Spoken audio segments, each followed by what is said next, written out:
Our guest today is Caitlin Zoeller of the local community Spirit Walk. Thank you for being here. Thanks for having me. I'm really excited. Yeah. So let's jump in with a little bit about you. And we'll start with you, and then what is the local community Spirit Walk as well? Yeah. Well, I'm Caitlin. I'm the owner and operator of the local community Spirit Walk, LCSW Tours. And we do a spirit walk through downtown Shelbyville, so through Main Street. It's a little bit over a mile, kind of walk and stroll, and we stop. And at each location, we talk about the history of the building and then a little bit about the paranormal and how those two connect. It's really important to us to know that the history and the paranormal are connected at each location. So we want to share with you the really fascinating history we have here in Shelbyville, and then let you know a little bit about our spooky history too. We do have a fascinating history. Yes. So I am so curious, and you may have told me this before, but I know our listeners, how in the world did you get involved in all this? What started this? Yes. Well, so I grew up in a haunted house. Oh, there we go. This makes for a So great that's story. how many of us get started there is kind of growing up around the paranormal, seeing it, being exposed to it. I grew up in the generation where paranormal investigating was somewhat prevalent on TV. You know, we grew up during the Ghost Hunters and these other kind of TV show era, which was nice. It normalized kind of having that haunted presence around you, which was very validating for someone growing up in that haunted thing. But I tell you, it absolutely terrified me. I was so scared all the time. My entire childhood, slept with the lights on, the door open. Oh my gosh, I was so scared. And then somewhere in my teenagehood, I was like, you know what? If I'm going to be scared of something, I'm going to know exactly what it is I'm afraid of. So I started researching and studying and really tried to get into what is the paranormal? How does the spirit work? What is this world like? So that I wasn't as afraid. So many questions, Caitlin. Yes, so many please. questions. So what was I'm just curious, because I waver between skeptic and believer. I honestly waver back and Reasonable. forth. What kind of things were happening in the house as a child that made you think this is a haunted house, or what's happening? Yeah, so we would often hear footsteps. You know, we're in the lower level, and then the upper level, we can hear people kind of walking around, things rolling around a little bit. I remember one night, I was sound asleep. It was the middle of the night. I was sound asleep. And then I just woke up. And as soon as I woke up, this big floor lamp I had, it was like one of those tall stand lamps. It just completely fell over by itself. There was nothing going on, no reason for it to fall over. It just fell over, and it kind of would have crushed me if I wasn't awake. Yeah. So it completely knocked over, scared me to death. My parents came in and were like, ooh, that is. I don't know what that's happening for. And there wasn't like an earthquake. There wasn't an earthquake. There wasn't Mason, anything. I knew you were going to ask that question. There was no tremors, not even loud thunder to rumble there. Yes. Yes. Well. And another night I woke up, and in my doorway, I'm looking through there, and I can just kind of feel like that feeling of someone's watching you, you know, that kind of like sixth sense feeling there. And as I am looking through the door, I can kind of see kind of starting to form, it's like a torso of a person wearing like a red and black shirt. I never saw a face or body or anything like that. It was just more of sort of a torso. Wow. It's interesting. I love hearing the stories. I know you waver. Do you waver, Mason, or are you just pure skeptic? Yeah. So, I mean, not to, discount anything. No, you should be skeptical. So was and I know we're getting into, tell us about your childhood. But yes.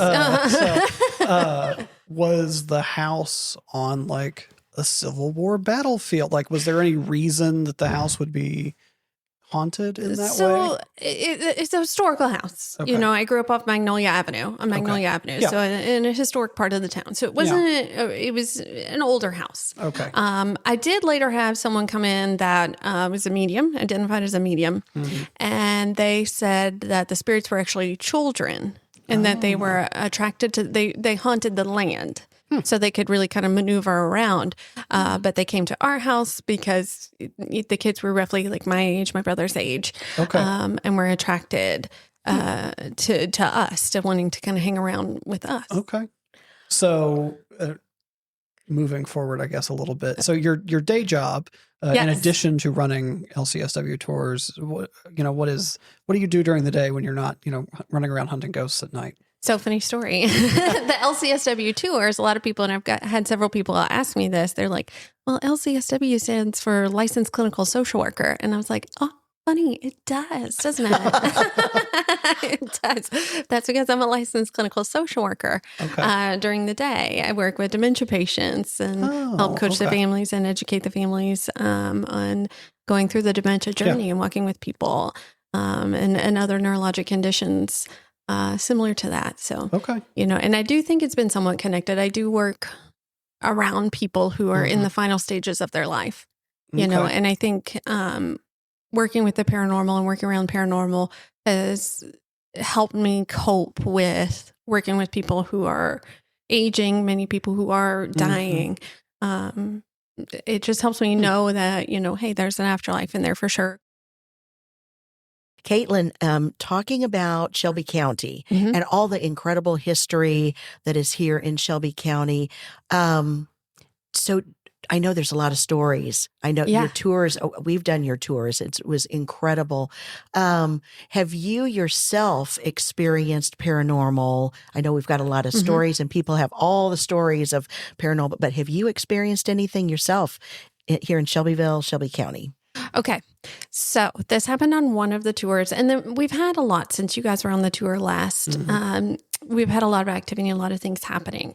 But we were down at the police station, which is one of the most haunted locations. Yes. It's well known for its paranormal activity here. And I was giving a tour, and Mason, you're right, to have a little skepticism here, right? Like, we should. Yes. That's part of it, huh?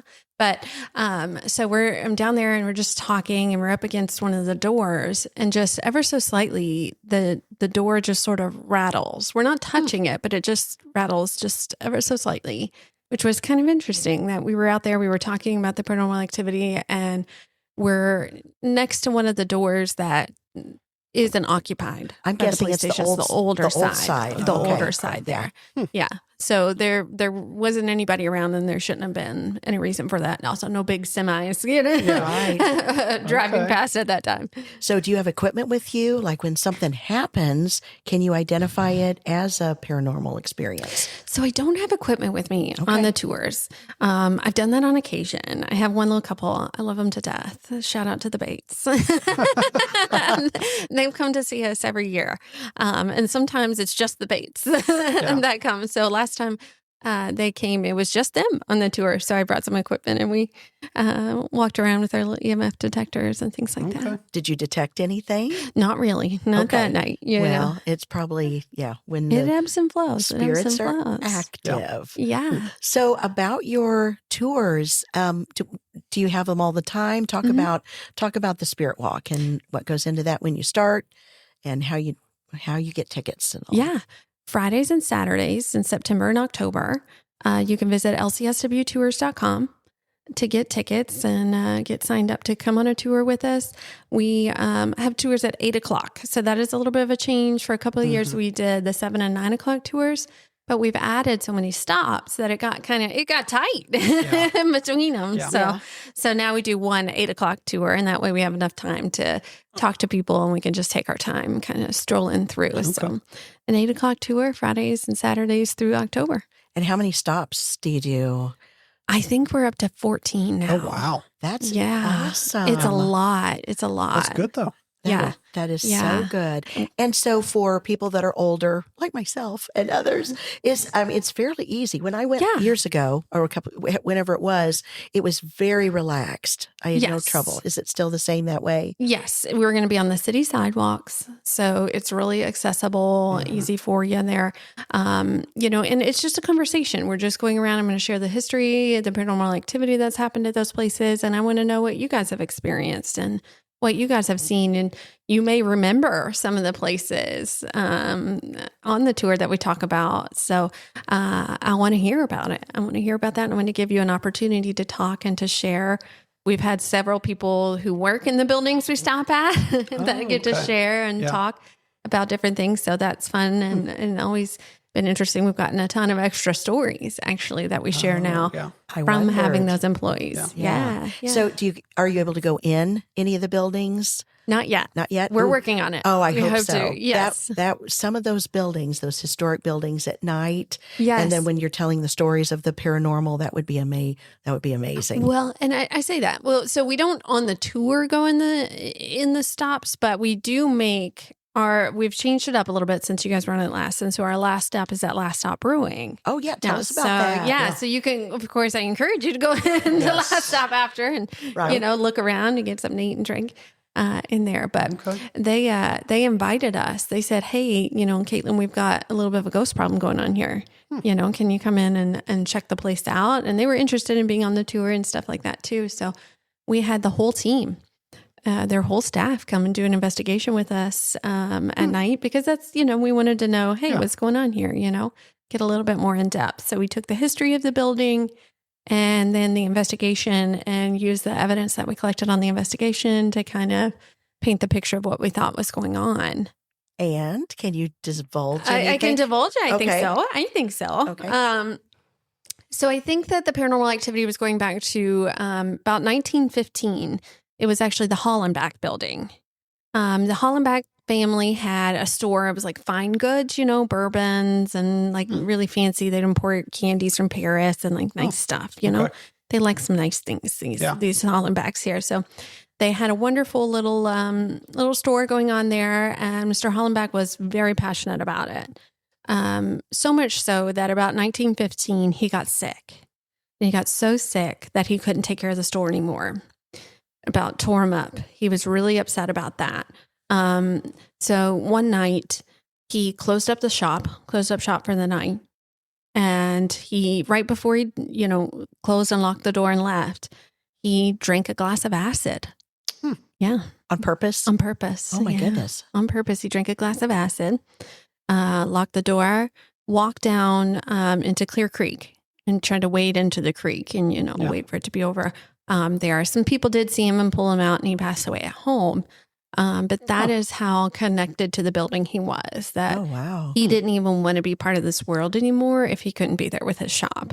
Wow. Yeah. So that's, quite a bit of. That's a lot of history. I feel like we should have had the lights off and a little fire. Should we put these blinds here? Yeah. Like a little ghost story. So, that's a sad story, too. It is a sad story, but it kind of connects into like, okay, why would someone stay here? Right. Why would this activity continue to be happening? And you'll have to come on the tour to hear what's been happening in particular. I want to come back and see all that's new. Definitely. Yeah. Now, tickets. How much are they? And how do you get online? Yeah, correct? online. Yeah. So just order online, lcswtours.com. Tickets are $18 each.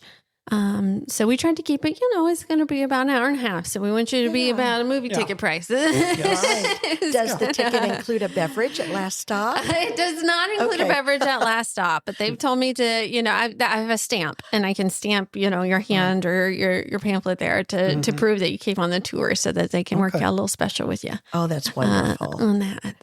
So any other stories you want to impart before we leave? Or maybe the most interesting thing that an attendee has said, or a story from that they've shared on one of the tours.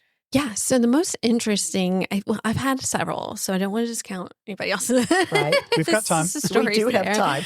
Yeah. So I want to say, so it was back to the courthouse. So we're going to the courthouse.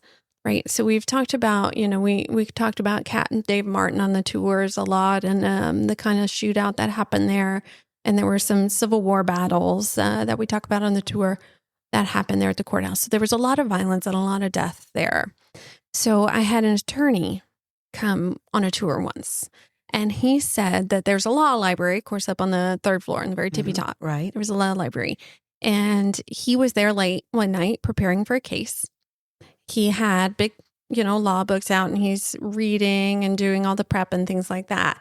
and he sort of just like looks up. And as soon as he looks up, one of the big law books comes flying off of the shelf and hits him in the chest. Oh my goodness. Yeah. That's hard to explain, Mason, isn't it? You're going to go with earthquake again, aren't you? I don't know. Okay. Give me time. I'll think of something. Okay. I don't know the context of the case. Yes. Yeah. That one would be, wow. But yeah. That's something. That was something, huh? Yeah. Yeah. Oh my goodness. Well, your tour is amazing. I loved the history behind everything. And I have to say, I have only had one instance. I don't think I've ever said it out loud. Like at my house, we had one of those mini bats from the Louisville Bat Museum. Anyway, it was on the mantle. No earthquake, Mason. And it literally flew off the mantle and hit the door. Like it was several feet and and so that was weird. Yeah. And so I was like, that was weird. Yeah. It could have been paranormal. I don't know. It could have been paranormal. And I can't explain it because it was too far and there was the TV wasn't on. There's no vibrations. Anyway, so weird. It was interesting. It's like it was something trying to get your attention. I guess. Yeah, trying to get you to pay It attention. certainly got my attention. You were focused in after that. I was focused in. And we have so many haunted little locations here, don't we? Have you ever done anything at the community theater building? Sort of an investigation, I mean. So not in the context of an investigation. I've done several shows there, throughout my youth, my younger days. Mason, I would love for you to tell the story about the theater that you actually, somebody came up to you. Do you know the story I'm thinking of? Yeah. Oh, do tell for our campfire stories here. Yeah. We'll have to add some like eerie music or Yes. something. But I was at the theater. I was running lights or sound or something. And then after the show, somebody that I can't think of who it was, came up and said, who was with you up in the booth? And I said, I don't know what you're talking about. And they said that there was somebody standing next to me in the light and sound booth during the whole show. Really? And I was the only one in there the entire time. So you thought? I was allegedly the only person in there. I have no idea what it was. They could have just been, joking, whatever. But yeah, so that was. Did they say we had old fashioned clothing? Yeah, they said it looked more like Civil War uniform type thing. It was interesting. It was what it is. But I had always heard. I was on the board there for a long time and was involved in kind of a behind the scenes capacity.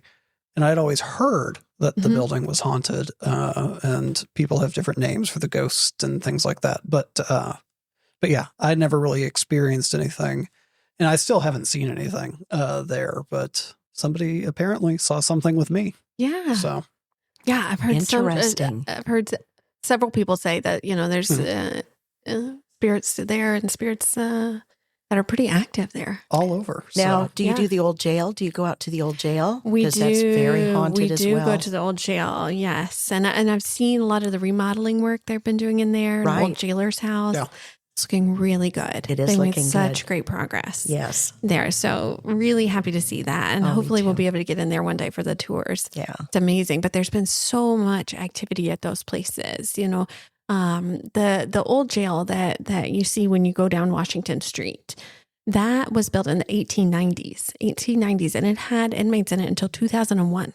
It's an active jail. So that's a lot of people, a lot of death, a lot of journeys kind of right there in that one place. So naturally, anytime you have that much activity, you have that much energy in a space, it kind of leaves its mark. It leaves its imprint there on that space. Definitely. Yeah. It looks like it's something out of the Middle Ages. It does. And it's hard to think that we had prisoners there for that long. So I'm sure there's a lot of activity.